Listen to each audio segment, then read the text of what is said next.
Letsile Tebogo, man, welcome to the Club of Champions. Paris Tonight is brought to you by Smartwater.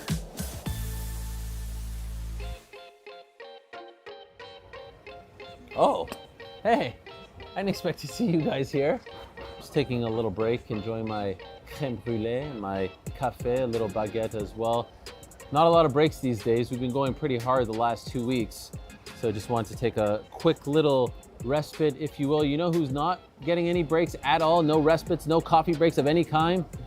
The athletes here in Paris. They're going strong to the finish line. It is just a few days away now. It is on Sunday, the final day of these games, and the action is really heating up all over the place, all over Paris. We're going to talk about a lot of it on today's program. Coming up later, remember Alysha Newman? I told you about her at the end of yesterday's show. She made history, the first woman from Canada to win a medal of any kind in pole vault, and Canada's first medal in pole vault since 1912. We'll talk to her. Also talk to Caeli McKay, who came oh so close to finally winning a medal. She unfortunately finished in fourth place twice at these games and once in Tokyo. Golly, my heart breaks for her. We'll talk to her as well. But first, another busy day au Stade de France. Who else but Donovan Bailey is here to talk to us about all things athletics. Here's that conversation. Oh man, we are still buzzing here after witnessing Noah Lyles finish third in his signature event, the men's 200 meter. Oh my gosh, this man has not lost in 3 years. Anytime he has raced in this event, he finishes with a bronze. And how about Botswana coming in first? Letsile Tebogo with the gold medal. Look, I'm no expert. This man is an expert, Donovan Bailey. He'll tell you just how big of a deal this is. Donovan, your immediate thoughts after witnessing what we just saw. Well, you know what? Well, first of all, thanks for having me, Ariel. One of the things I thought about before the race was the great lane that Tebogo had. Noah Lyles was on the inside, which means that he had a tighter turn to run. But for those people that's been following track all year, you had to see where Tebogo was going. Earlier in this year, he ran sub 44 in the 400 meters. He ran the world record in the 300 meters. And then he dropped down and ran 9.8 in the 100 meters. So what he did today, Ariel, is absolutely no surprise to me. He executed the perfect race, and man, I mean, you know what? Coming off the turn, Noah would have had to, he'd have to dig so deep to even try and catch him. And you can't just run down a guy who's running 9.8. When you say executed the perfect race, what do you mean by that? In the 200 meters, there are 4 transitions that you have to go through. Be really aggressive, take your foot off the pedal a little bit, be really aggressive off the turn, and then be really aggressive again at for the last 50 meters, the last 30 to 50 meters. Letsile Tebogo did that. The person that's been exceptional at doing that is Noah Lyles. Noah Lyles won the 100 meters because he stayed relaxed, and he stayed in the pocket, and he stayed in his own race. Now what Letsile Tebogo did was exactly what Noah Lyles did in the 100 meters. So I hate to harp on this. I really do. But earlier today, Donovan, I saw a clip of, I forget his name, I think his name is Michael Johnson. He was talking to a guy named Shannon Sharp on his podcast. Let's talk about silver and bronze. Gold is gone. I mean, the 200 meters, there is no doubt. Anybody saying that Noah's not going to win the 200 meters is an absolute certified hater. Is that a crazy statement in retrospect, or should everyone have thought Noah Lyles was going to smoke this event? Listen, frankly, Ariel, it's not a crazy statement. But I always think it's a disrespect to other athletes who are capable. I mean, I heard the same thing that I couldn't beat a certain person. I heard the same thing that our relay team in Atlanta had no chance to win gold. And I'm like, do you know who's anchoring? Do you know who's running first leg? Do you know who's running second leg? Do you know who's running third leg? There's no chance we're going to lose. Now, obviously, if Michael is making a bet, as an American, he has to make a bet on Noah Lyles. And what Noah Lyles have done, obviously, he's triggered the insecurities in a lot of the athletes that he's competing against. The 200 meters is not that way. Tebogo is unafraid of anybody. And so in your expert opinion, Donovan, who's the fastest man in the world right now? Is it Tebogo? Is it Lyles? Is it someone else? Well, the fastest man in the world today is still Caeli Thompson. The fastest man in history is still Usain Bolt. the world champion and the Olympic champion undoubtedly is Noah Lyles in the 100 meters. So I mean, I think that counts as a fast man in the world. But congratulations to Letsile Tebogo, man. Welcome to the Club of Champions.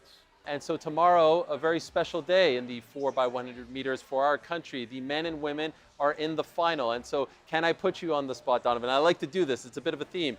Who has a better chance of ending up on the podium? Okay, so here's the thing. The Canadian women ran a national record. So congratulations to them. I think that's awesome. I think they've got an incredible chance. I think the Canadian women have an incredible chance with some of the, like Jamaica and some of the other powerhouses not being there. So the short answer to your question would be, I want to say that the men have an incredible chance to make it on the podium if they get really good passes, and they've got to come out and be as aggressive as possible. But I'm also cheering for the women because they've done incredible things, bringing female sprinting back to Canada, and all these young girls, little girls in Canada can now aspire to be part of a fantastic relay program going forward, especially knowing the Olympics is going to be in LA in 4 years. Yeah, and of course, I'm being a little cheeky. A best case scenario is both end up on the podium, right? That'd be great. That would be tremendous. By the way, one last thing. That would be the best case scenario, of course. One last thing. Do you think tomorrow is the last time we see Andre de Grasse compete in the Olympic Games? You know, that's totally up to Andre. Andre does not have, that's totally up to Andre. I think that he should go on to LA, but that's not up to me. Definitely think that he has no health issues, no major issues. You know what? I wouldn't put it past him. I mean, I think he should continue as long as he's winning, as long as he can run sub 10, sub 20.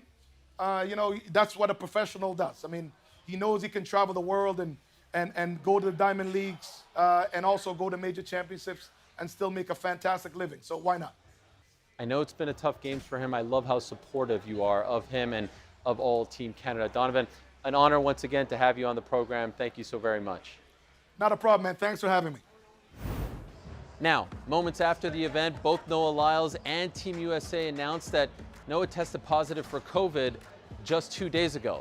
Safe to assume that may have affected his performance. Let's stick with bronze medals. Let's talk about some good news here. Remember last night, Alysha Newman, she won a bronze in women's pole vault. Canada's first medal in that particular event as far as women's pole vault is concerned, and their very first since 1912. History was made at the track. We had an opportunity to speak to her earlier today. You're gonna love this conversation. Well, one would assume there was a ton of pressure on Alysha Newman's shoulders heading into yesterday women's pole vault final. After all, she had been in 2 previous Olympics, never won a medal, and Canadian women had never won a medal ever in that event. And the men, last time, 1912. But didn't look like it at all. No pressure whatsoever. She strutted her way into the stadium. She twerked her way out. Incredible theater. She's now a bronze medalist. Yeah. Congratulations, Thank Alysha. you so much. I'm honored to be here, and I'm my excited. Gosh. We're honored to talk to you, and I can't imagine what the last 24 hours, even less than that, has been like for you. First, can I just ask, like, biggest moment of your athletics career, and you're like strutting in there like it ain't no thing. Well, what propels you to do that? Yeah, it's fun. It's like I want really people to know that when you get to a certain level, I think when you take it too seriously, like serious things happen, you know? And so I wanted to have fun. I wanted to put a persona on that, yes, I'm focused and yes, I'm ready, but I can have fun too and be one of the best in the world. I noticed in your interview after you qualified for the final, you said, okay, now I can just have fun. Now the pressure is off, which is different than what you usually hear because it feels, at least to me, non-athlete, more pressure in the final. So can you explain why it would be the opposite for you? Well, for me, so pole vault, there's so many things that can go wrong at any point. Wind, pole sizes, someone stepping on your pole, you getting injured, you just landing on the mat weird, getting whiplash. So there's just so many X factors in pole vault. So when you get through a qualifier, and it's like the hardest because there's 16 girls on each pit, so 32 women, going for 12 spots, like that's hard, you know, and you can't make mistakes there. You have to be on your game. So I knew if I got the qualifiers over and I got a good spot in the final, then it was just a matter of having fun and doing what I do best, and it was competing. you were heartbroken after Tokyo. Yes. It was hard to watch, and Yeah. you know, you had poured so much into it. If we would have talked maybe a couple of days later, would you have ever Yeah. believed 3 years later in Paris you'd be a bronze medalist? No, because I said I was done Yeah. after Tokyo, and I tell everyone I retired a million times in my head, and didn't show up to some practices and says I can't do this anymore. But look at him, look where I am now. I'm a bronze medalist, and no one can ever take that title away from me. So what compelled you to keep on going? Why did you unretire multiple times? You know, the sport is what keeps you going. So it's funny because if you would have asked me going into Paris, I was thinking, okay, maybe Paris will be my last. That's why I want to do the closing ceremonies. I want to stick around a little longer. I want to hang out and support my teammates.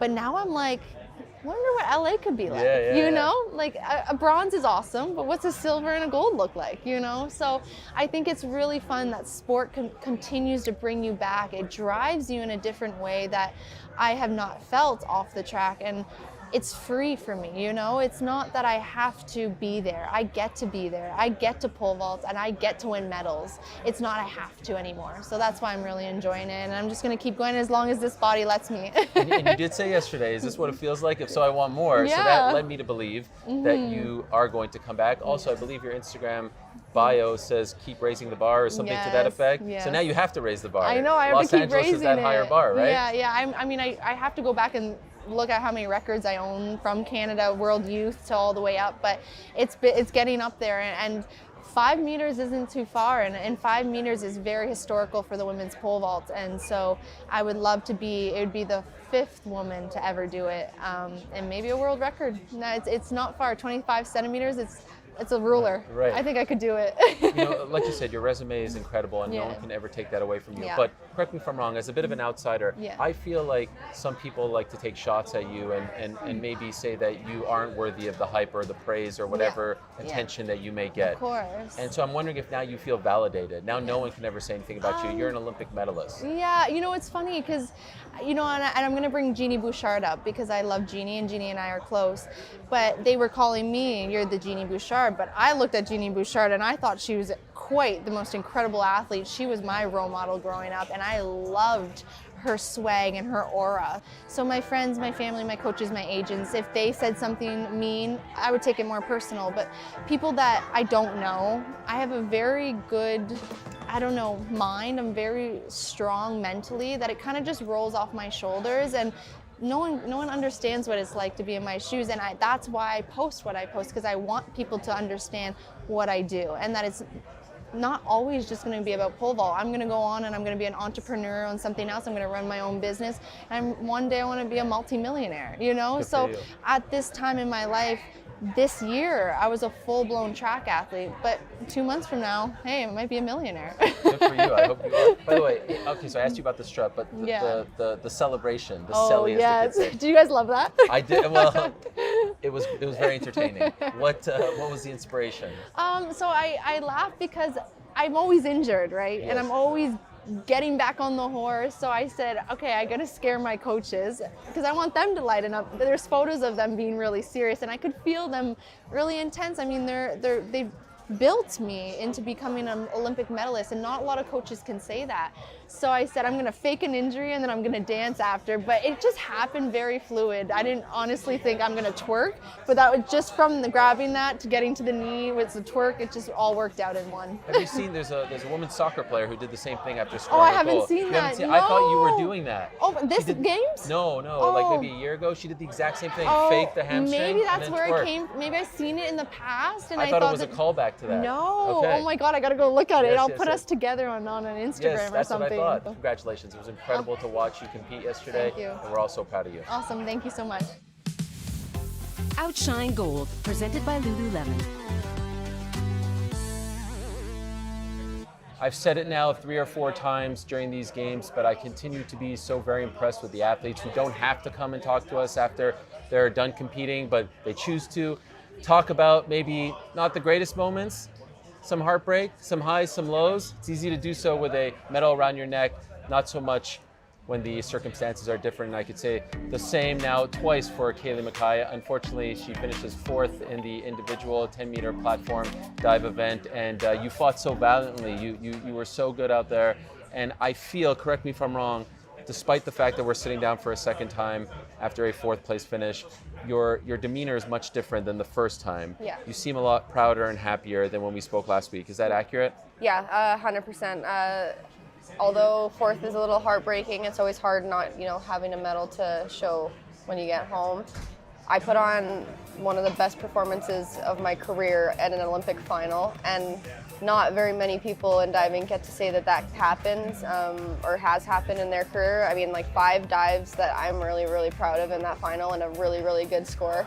So I couldn't have done anything more, and I think that makes the 4th a little bit easier for me to handle, knowing that I did everything in my power, I didn't miss anything, and I really showed, who I was as an athlete on the platform. And I knew after my last dive it was going to be close, but I was okay with it. I was okay. I watched the Korean diver go, and she did a great dive, and I was like, she did a great dive. Yeah. And that's what happens. Diving it comes down to the day. So on that day she was better than me, but I was really, really proud of myself. Last week I asked you if you will be successful in kind of putting the synchronized dive event to the past and focus on the individual. Do you think you did that? Yeah, 100%. I think I did a really good job, and I'm really proud of myself for the way that I was mentally, the way that I handled distractions and disappointment and emotions. I was really able to put myself in a little bubble during the event, and even between my dives, I was able to put up a brick wall between each dive and not think about the next one or not think about the one before. It was really just in the moment, this is all that matters, and that worked out really, really well for me, and I'm really happy that I was able to figure that one out at this point in time.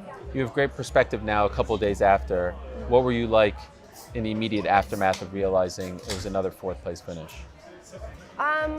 Honestly, my heart was racing, and I was filled with joy because I was able to look up in the stands. My family was crying happy tears, and I saw their reactions, and I was able to blow a kiss to my husband, and they knew that I did everything that I could, and that was the performance that they've been waiting to see me do. And I think that regardless of where I placed, I feel like that reaction, that feeling was one of the most wholesome and joyful moments of my life.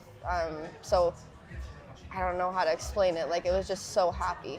I know it's fresh, but have you allowed yourself to think of Los Angeles? I allowed myself to think about it for a little bit, and then I told myself I was on vacation. Do you feel a fire though in there? I do. I want to keep going because I love it. I don't want to keep going because I'm missing something on my shelf. I want to dive as long as I love it, as long as I can, as long as I'm healthy. But I don't want to force myself to do it just because I feel like I don't have the medal in the showcase. Because for me now in my head, and I can feel it, I feel I've achieved what I've always wanted to do as an athlete and who I wanted to be. So I don't feel the pressure necessarily. Obviously I want it. I want it really bad. I really want a medal. But I don't think that that's going to be the reason that I would keep going. I think it would be just pure passion for the sport, and that it's a huge part of my life, and that I'm not ready to give it up yet. Well, regardless of what you choose, you continue to make us proud, and it's been remarkable watching your heart, your spirit, your fight is really impressive, and the way you handle yourself in these moments, equally impressive. So well done, hold your head high, and perhaps we'll see you in Los Angeles. If not, no big deal. You've got a great resume behind you. You have nothing to prove to anyone. Thank you. Well done. I appreciate it. And so unfortunately for Caeli, her bid to become an Olympic medalist at these games ends with 2 heartbreaking 4th place finishes. The good news is still plenty of medals to win for Canada, and today was a great one for Team Canada. Maud Charon won the silver medal in the 59 kg women's weightlifting event. And how about Skylar Park? She won a bronze medal in 57 kg taekwondo. So that means we're up to 21 medals in total, and that's a very significant number. Why? Because Grace Note, the entity that forecasts these things, prior to the game said that we would end up with 21. We've already matched that number, but let's try to make some history, shall we? And history is in sights. Back in 2021 in Tokyo, Canada ended up with its record for medals won at a non-boycotted Summer Olympic Games, 24. We are oh so close, and we've got some opportunities. We've got one more to win, with the women's beach volleyball team of Brandy Wilkerson and Melissa Jimena Paredes, so that's 22. And we are favorites in events like breaking, women's shot put, and canoe sprint. The finish line is right there. 3 days left. We could smash that record. We'll see if the athletes can get it done.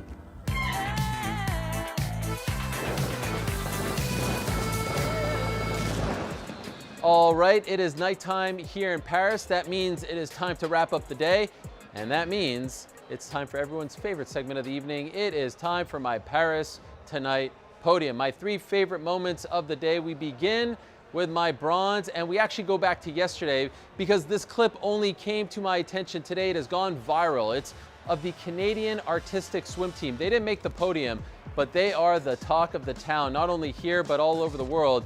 They performed to a medley of 50 Cent, Snoop Dogg, Dr. Dre, Eminem. Everyone's loving them. In fact, Snoop Dogg himself even commented on them on the NBC broadcast.